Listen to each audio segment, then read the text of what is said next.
मिलता रहता है, आपका सानिध्य मिलता रहता है। मैं उनसे ही निवेदन करूंगा परम पूज्य योगी महंत शिवनाथ जी से कि वे, और आपसे भी निवेदन है, श्रद्धा के भाव से, भक्ति के भाव से आइए उन्हें सुने, क्योंकि उन्होंने आत्मा की शुद्धि के लिए योग को जिस रूप में प्रसारित किया है, हम सब के लिए बहुत अनूठा अनुभव है। तो आइए सम्मान के साथ तालियां बजाएंगे कि करताल ध्वनि परम पूज्य योगी महंत शिवनाथ जी।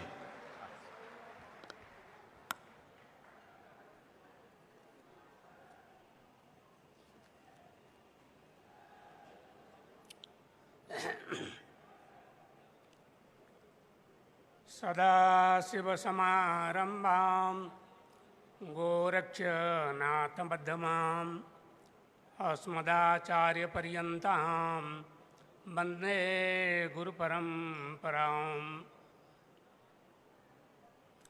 मस्तनाथ पीठाधीश्वर माननीय बालकनाथ जी महाराज,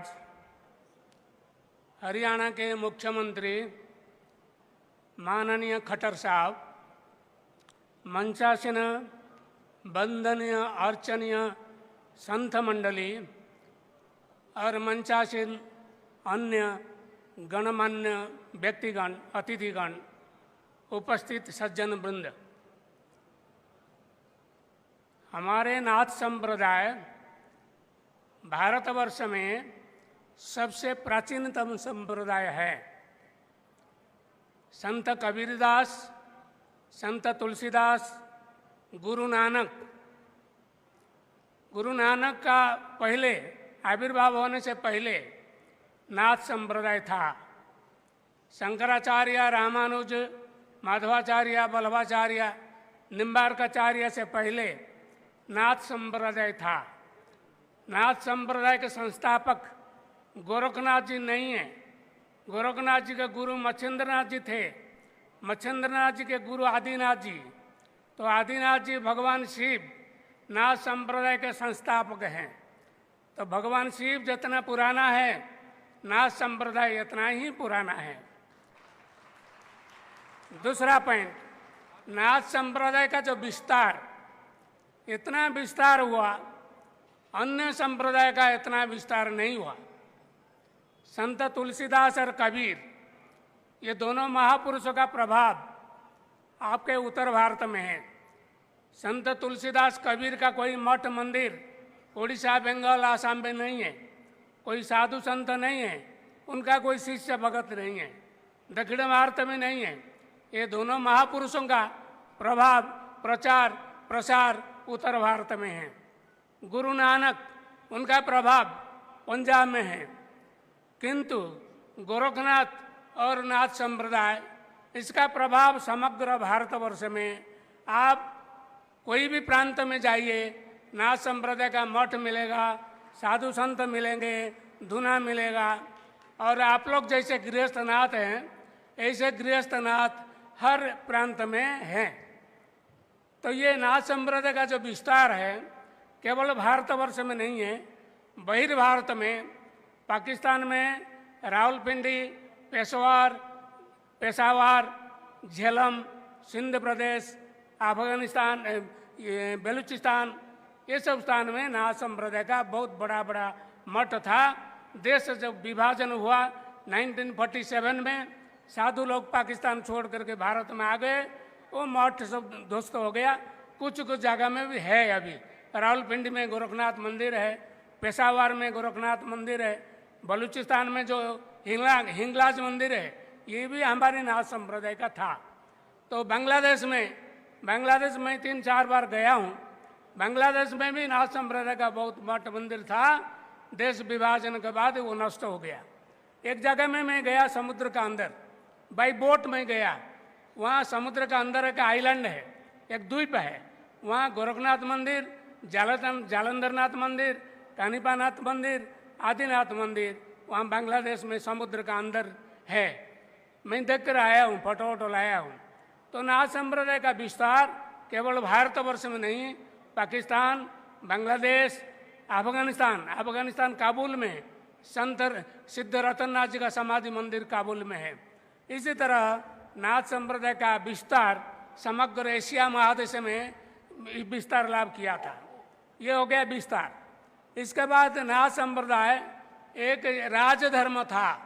राजधर्म मैं इसको बोलता हूँ क्योंकि बहुत राजा महाराजा भारतवर्ष में थे जो नाथ संप्रदाय में दीक्षित थे। जैसे भर्तृहरि उज्जैन के महाराजा थे, वो बाद में जोगी हो गए, गोरखनाथ का शिष्य हो गए। गोपीचांद बंगलादेश का राजा था, वो जोगी हो गया नाथ संप्रदाय में दीक्षा लेकर के। और चौरंगनाथ ये सियालकोट पाकिस्तान में है, सियालकोट के राजपुत्र थे।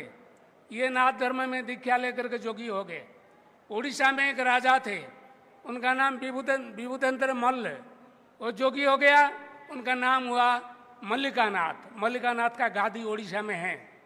तो इसी तरह अनेक राजा महाराजा इस धर्म में दीक्षित हुए थे। और अनेक राजा महाराजा जोगी नहीं हुए, लेकिन गृहस्थ होते हुए भी नाथ धर्म का बहुत प्रचार और प्रसार किया। जैसे नेपाल में पृथ्वीनारायण शाह, महाराजा पृथ्वीनारायण शाह गोरखनाथ जी के शिष्य थे। अच्छा ठीक है, समय। हाँ, तो इसी तरह चित्तौड़गढ़ के महाराजा बापा रावल और राजस्थान जोधपुर के महाराजा मानसिंह, भाटी राजा, जैसलमेर के भाटी राजा, दिल्ली के पाल वंशीय राजागण, ये सब नाथ संप्रदाय में दीक्षित थे। तो समय तो बहुत कम है, बोलने का बहुत कुछ था, समय कम है, इतना मैं संक्षिप्त में और 2 मिनट में लूँगा। संक्षिप्त में नाथ संप्रदाय का देन क्या है? शंकराचार्य वेदांत प्रचार किया, चैतन्य महाप्रभु, कबीरदास, तुलसीदास भक्ति मार्ग प्रचार किया, गोरखनाथ, नवनाथ 84 सिद्धों ने योग मार्ग प्रचार किया। तो योग नाथ संप्रदाय का मुख्य देन है।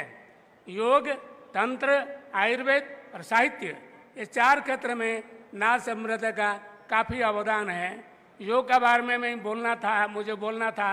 योग के बारे में एक थोड़ा सा बता देता हूँ। ये योग का जो है ना 84 आसन है, 84 आसन का सृष्टा गोरखनाथ है, पतंजलि नहीं है।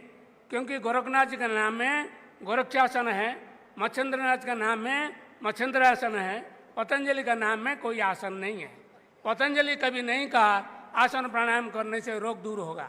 गोरखनाथ जी ने कहा आसन है न रुजुहंती, रुजु मीन्स रोग बीमार आसन करने से दूर होता है। तो ये है, और बहुत कुछ है, बोलने का टाइम नहीं है।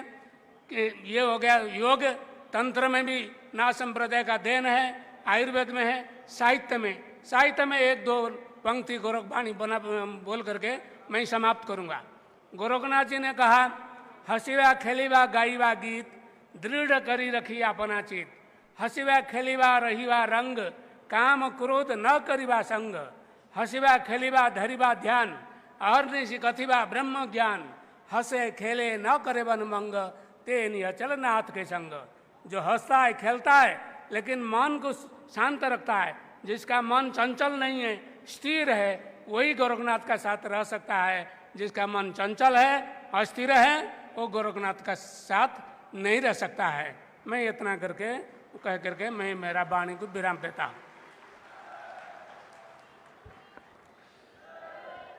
बहुत बहुत आभार माननीय पूज्य